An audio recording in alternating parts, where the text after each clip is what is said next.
정부가 초격차 기술력 확보를 위해 국가 R&D 체계를 정부 주도에서 민간 중심으로 혁신하겠다고 밝혔습니다.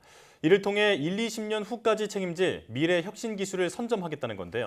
네, 오늘 사이언스투데이 특별 출연에서는 오태석 과학기술정보통신부 1차관을 모시고 새 정부의 과학 경쟁력 확보 방안에 대해서 이야기 나눠보겠습니다. 네, 어서 오세요. 네, 안녕하세요. 네, 나오셔서 고맙습니다. 자, 지난 15일 과기부 장관의 대통령 업무 보고가 있었습니다. 윤석열 정부에서 추진할 과학기술 정보통신 정책은 어떤 방향으로 나아가게 될까요? 네, 과기정통부는 초격차 과학기술과 디지털 혁신으로 대한민국의 미래를 설계하는 역할을 수행하겠다고 대통령님께 보고를 드렸습니다. 네. 그래서 대한민국의 미래를 책임질 파급력이 큰 기술 혁신을 이끌고 그 효과를 경제 사회 전반으로 확산하는 것을 목표로 하고 있습니다.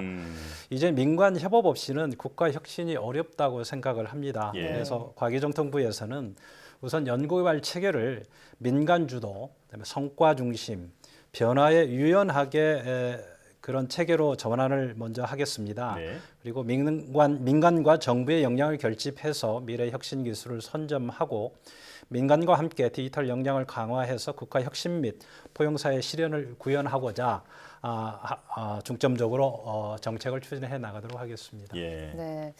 그 글로벌 기술 패권 경쟁 시대 R&D 컨트롤 타워가 과기정통부지 않습니까? 네. 과기정통부가 어떻게 과학기술 연구개발 체계를 혁신하실 건지도 좀 궁금합니다. 네, 우리나라 전체 연구개발 투자는 현재 100조 원에 이르고 있습니다. 네. 이 중에 정부가 30조를 투자를 하고 있고 민간이 70조를 투자를 하고 있습니다. 민간 중심의 연구개발 투자 구조인데요. 따라서 국가 연구개발 체계를 민간이 끌고 정부가 밀며 또 변화에 유연하게 대응할 수 있는 방식으로 혁신을 하겠습니다. 우선 기술 패권 시대에는 국가 전략 기술을 확보하는 게 이제는 먹고 사는 문제가 아니고 네. 정말 죽고 사는 문제라고 생각을 합니다. 네. 우리만의 지렛대 기술을 확보해야 할 때입니다. 그래서 우선 민간과 정부의 역량을 집중할 핵심적인 전략 기술을 10개 내외로 우선 선정을 하고자 합니다. 예. 반도체 디스플레이라든지 인공지능, 양자 뭐 이런 부분이 포함될 건데요. 각 기술별로 전략 로드맵을 마련을 하고 이를 구체적으로 추진하기 위해서 민간 전문가가 초격차 전략기술 프로젝트를 설계해서 큰 성과를 창출하도록 지원할 계획으로 있고요.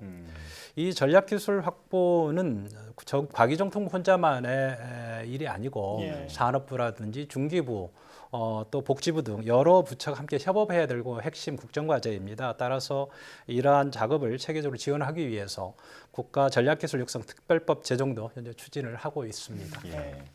자, 국가 R&D 100조 시대에 민간이 끌고 정부가 미는 방식의 이제 혁신을 주도하시겠다 이런 말씀이신데요. 자, 특히 R&D 예비 타당성 조사 그 제도 개선도 추진한다고 들었습니다. 어떤 네. 방식으로 달라지게 되는 건가요? 네, 예비 타당성 조사는 이제 일정 규모 이상의 연구개발 사업을 추진하려면 기술적 타당성 등을 사전에 검토하는 제도입니다. 예. 그래서 이런 빠르게 변하는 기술 환경 에 맞추어서 효과적으로 대응할 수 있도록 제도 개선을 추진을 하고 있는데요. 네. 우선 예비 타당성 대상이 되는 그 기준을 총사업비 500억 원에서 총사업비 1,000억 원으로 상향을 좀 하고자 하고요. 두 번째는 조사 기간이 보통 9개월에서 11개월 정도가 걸리는데 패스트 트랙을 도입을 해서 좀 시급하면서도 총사업비가 3천억 원 이하인 경우에는 6개월로 좀 단축하고자 하는 노력을 하려고 합니다. 아울러서 예타가 통과가 되면은 그 이후에도 많은 이제 기술 환경 변화가 되는데 이런 경우에 유연하게 그런 사업 내용을 좀 보완할 수 있도록 그런 네. 절차를 또 마련하려고 하고 있습니다. 네, 예타 기준을 좀 완화한다고 이제 해주시는 말씀이신 것 같은데 그 누리호 발사 이야기도 빼놓을 수 없죠. 네. 그 누리호 발사 성공 이후 우주 산업에 대한 국가적 관심도 굉장히 커지고 있습니다. 또 달 탐사선 다누리도 이제 곧 우주를 향할 텐데요. 지금 우주 경제 시대의 정부의 장기적 계획도 좀 말씀해 주시죠. 네, 지난 6월 21일 누리호가 발사에 성공을 했고 그다음에 8월 3일 이제 다누리가 네. 발사가 됩니다. 그래서 네. 우주 개발에 대한 관심이 그 어느 때보다 높아졌습니다. 그리고 우주 산업이 이제 미래 먹거리 사업으로 부상하면서 외국 기업뿐만 아니고 국내 기업들의 관심도 많이 높아졌습니다. 그래서 저희 정부에서는 그동안 공공 부문 중심으로 위성이라든지 발사체 개발을 추진을 해왔는데 이런 부분들을 앞으로 좀 민간이 주도적으로 참여할 수 있는 방향으로 전환을 하고 또 분야도 우주기술 파급 효과를 활용한 신산업 창출이라든지 또 우주 탐사, 또 우주 자원 개발 등 미래 유망 분야에 대한 육성 정책으로 정책의 범위를 좀 확장할 예정으로 있습니다. 예. 구체적으로 말씀을 드리면 우선 누리호에 이어서 발사체 기술을 좀 고도화하기 위해서 차세대 발사체 개발 사업을 추진을 할 예정으로 있고 그다음에 이를 바탕으로 해서 우리나라의 그 우주 개발의 원천 기술을 좀 확보를 해 나가고 네. 또 우주 부품들을 국산화하는 작업들을 통해서 우리나라 기업들의 우주 개발 역량을 좀 지속적으로 제고해 나가려고 하고 있습니다. 네. 다음으로는 이제 우주 탐사 활동들 본격적으로 추진을 하려고 합니다. 다누리호가 통해서 이제 달 궤도를 처음으로 이제 가게 되는데 이를 바탕으로 해서 앞으로 미국 주도의 아르테미스 계획 등 국제 대형 우주 사업에도 주도적으로 참여할 거고요. 2031년경에 되면은 그야말로 달 착륙선을 이제 우리가 만든 발사체로 직접 보내려고 하는 그런 계획도 추진하고자 합니다. 말씀드린 것처럼 우주 산업은 미래 먹거리 산업이기 때문에 기업들의 역량을 계속 좀 지속적으로 제고하고 이를 위해서 발사체 특구라든지 위성 특구 등 우주 산업 클러스터를 좀 육성을 하고 또 스타트업 역할이 되게 중요합니다. 그래서 그런 전반적인 우주 산업 생태계를 육성해 나가려고 하고 있고 이런 내용들을 다 담아서 제4차 우주개발 중장기 계획을 연말까지 수립할 예정으로 있습니다. 예. 우주 산업 분야 역시 민간 주도의 그 개발을 정부가 지원하는 형태로 그렇습니다. 혁신을 해서 이어나가겠다라는 말씀이신데요. 다음은 이제 인재 양성에 대한 질문을 드리겠습니다. 자, 얼마 전에 허준희 교수가 첫 필지상을 받았는데 누리호 성공만큼이나 국민들에게 큰 선물이 됐던 소식이었거든요. 자, 이런 허준희 교수와 같은 핵심 인재 양성을 위해서 앞으로 과기부는 어떤 노력을 기울일 예정입니까? 네. 허준희 교수의 필지상 수상을 이 자리를 위해서 진심으로 다시 한번 축하드리고 싶습니다. 네. 허준희 교수님께서 젊은 연구자들이 이런 단기적인 성과에 매몰되지 않고 장기적인 관점에서 연구를 수행할 수 있도록 제도적인 뒷받침이 필요하다는 말씀을 주셨습니다. 그에 적극적으로 공감을 하고 있고 따라서 정부는 우선 연구자가 다른 것에 신경 쓸 필요 없이 최대 10년 동안 자기가 원하는 한 가지 주제를 안정적으로 연구할 수 있는 그런 지원 체계, 이른바 저희가 한우물 파기 사업이라고 하는데 이 사업을 당장 내년부터 좀 추진할 계획으로 좀 있습니다.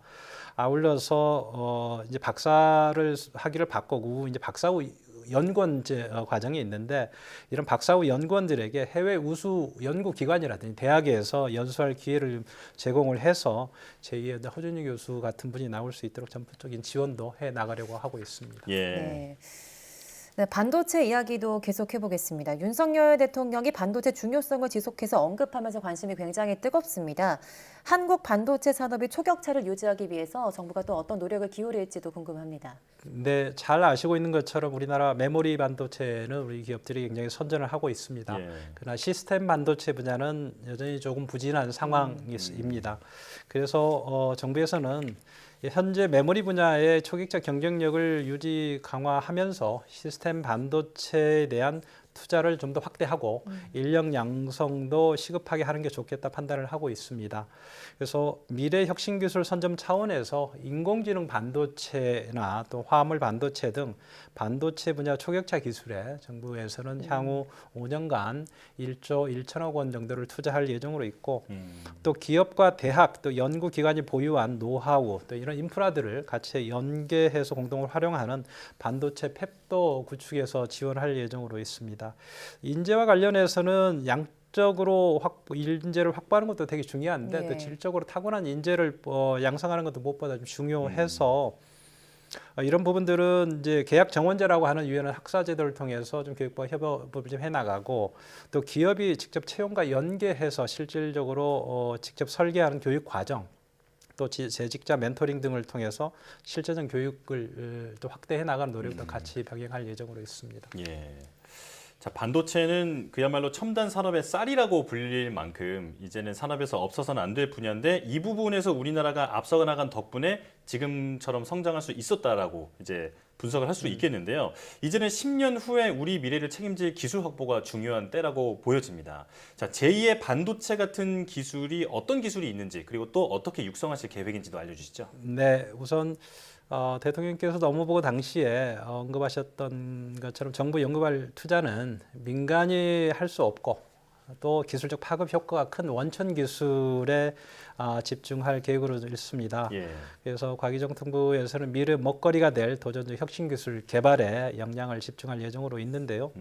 우선 아직 그 시장 태동 단계에 있는 뭐 양자 기술이라든지 합성 생물학, 6G 이런 부분 굉장히 첨단 분야인데 이런 예. 분야는 민간 기업과 또 대학 출연연 등이 함께 기술을 개발해서 핵심 특허를 조기에 확보하는 데 주력을 하고 또 우리가 강점을 가진 반도체나 소형 원전, 예. 디지털 신산업은 초기 수요를 창출해서 차세대 기술이 시장에 빠르게 진입할 수 있도록 하는데 지원을 아끼지 않을 생각입니다. 예. 네. 현재 우리나라가 또 고물가, 유가, 환율 등 국민들이 굉장히 어려운 상황을 맞고 있습니다. 민생 안정을 위해서 과기정통부가 또 무슨 일을 할 수 있을까요? 네, 지금 뭐 다 아시는 것처럼 굉장히 어려운 상황입니다. 그래서 과기정통부에서도 과학기술 또 정보통신을 활용해서 민생 안정에 기여할 수 있는 방안을 지금 찾고 있습니다. 예. 우선 국민들의 통신비 부담을 좀 완화하기 위해서 5G 중간 요금제 출시를 좀 유도하고 있고 또 계층별 맞춤 요금제 지원도 좀 확대하려고 하고 있습니다. 또 취약 계층의 디지털 접근성 제고를 위해서 전국 1만 개 공공 장소에 공공 와이파이를 확충하고 또 보이스피싱이라든지 이런 방지 대책도 마련을 해 나가고 있고 아울러서 보건이라든지 환경, 일상 생활과 밀접한 분야에서 디지털 과학기술로 해결할 수 있는 그 문제들을 찾아서 적극 해결에 지원하도록 할 예정으로 있습니다. 예. 네, 과학기술이 우리 국민의 더 나은 삶과 또 앞으로의 우리 국가 경쟁력에 큰 보탬이 되길 바라면서 과기정통부도 많은 역할을 해주셨으면 좋겠습니다. 네, 오늘 말씀은 여기까지 듣겠습니다. 고맙습니다. 고맙습니다.